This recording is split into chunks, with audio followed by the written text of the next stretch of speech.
আমাদের সম্পত্তি আমার চাচা সমস্ত সম্পত্তি তার নামে লিখিত কইরা সে সম্পত্তি বিক্রি করতেছে, ভোগ করতেছে, দখল করছে এবং আমাদের গেলে আমাদেরকে মানুষজন দিয়া, লোক দিয়া আমাদেরকে আমার ভাইরে মারছে। কি 18 তারিখ 17 তারিখে আমরা আগস্টের 17 তারিখে তার বাসা যাওয়ার পরে সে আমাদেরকে মারধর করছে, আমার ভাইরে মারছে, আমারে মারছে, তার মেয়ে সহকারে। এবং আমার কাছে ভিডিও ফুটেজ আছে, তার নাতি পিস্তল নিয়ে আসছে। সে আওয়ামী লীগের, ছাত্রলীগের নেতা, তার বাবার নাম হয়েছে মুকুল, যে মুকুলের ছেলে পিস্তল নিয়ে আসছে, আর পিস্তল শাফিল ওর নাম। আর সবচেয়ে বড় জিনিস যে আমি মনে করি যে আমার মতন আমি খালি একা না, আমি বাংলাদেশের অনেক মা বোন আছে যারা এই সম্পত্তির থেকে উত্তরাধিকারী হিসেবে পাও না, কিন্তু তারা পাইতেছে না। আমি আজকে 20 বছর যাবত এই বিষয় নিয়ে ভুগতেছি, অনেক কষ্ট করতেছি। আমার হাজব্যান্ড মারা গেছে গত 2 বছর যাবত। এই 2 বছরের ভিতরে আমি খুব কষ্ট করতেছি। আমার ভাসুররা আমার সংসার চালাইতেছে, আমার 3টা ছেলে নিয়ে আমি খুব কষ্টে আছি। আমার ভাসুররা আমার সংসার চালাইতেছে।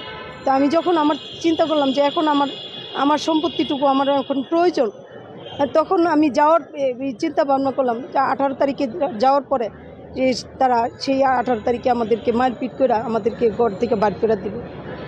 তো আমার বিনীতভাবে আবদার যে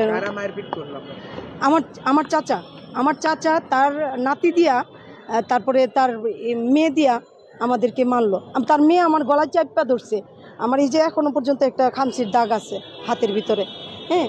আর আমার ভাইরে মারছে আমার চাচা মাইরা, তারপরে তার নাতি পিস্তল নিয়ে আইসা পিস্তল ধরে বলছে যে তোদের আবার কিসের সম্পত্তি। সে আওয়ামী লীগের আওয়ামী লীগ করতো। আমার নাম মমতাজ, আমার বাবার নাম কসুমদ্দি ব্যাপারী, আমার দাদার নাম খালেক ব্যাপারী। আমি মূলত আসছি হয়েছে আমাদের পৈতৃক সম্পত্তির উত্তরাধিকারী হিসেবে আমরা যে সম্পত্তি পাও না, সেই সম্পত্তি আমরা পাইতেছি না। না না না, কোনো পজিশন নাই, এমনিতেই এই নাম ভাঙা খায়। জি, আমি বিগত 20 বছর যাবত এই ভুক্তভোগী। 20 বছর পরে কেন আসেন? এর আগে কেন আসেন? এর আগে অনেক চেষ্টা করছি, তখন ছিল হয়েছে বিএমপির ভয় দেখা।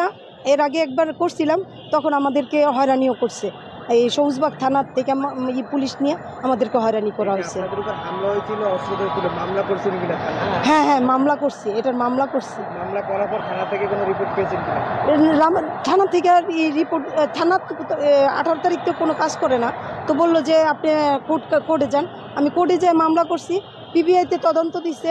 এখন পিবিআইয়ের অফিসার, সত্যি কথা বলতে, যে পিবিআইয়ের অফিসার যে জায়গায় আমার কাছ থেকে টাকা নিতে পারে, সেখান থেকে আমি মনে করি আমার চাচার কাছ থেকে আরও বেশি অঙ্কের টাকা নিয়ে সে তদন্তটা ভুল, আমার পক্ষে ভুল দিব আমার জন্য। পিবিআই তদন্ত আপনার কাছ থেকে কত টাকা নিচ্ছে?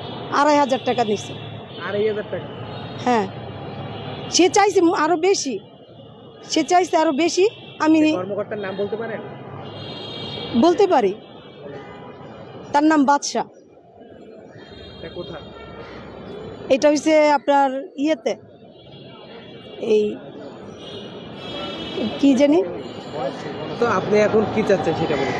আমি এখন চাচ্ছি যে আমার যেন আইনের সহায়তা পাই, আমি যেন আমার জায়গাটা, আমি উত্তরাধিকারী হিসেবে আমার জায়গাটা যেন আমি বুঝা পাই।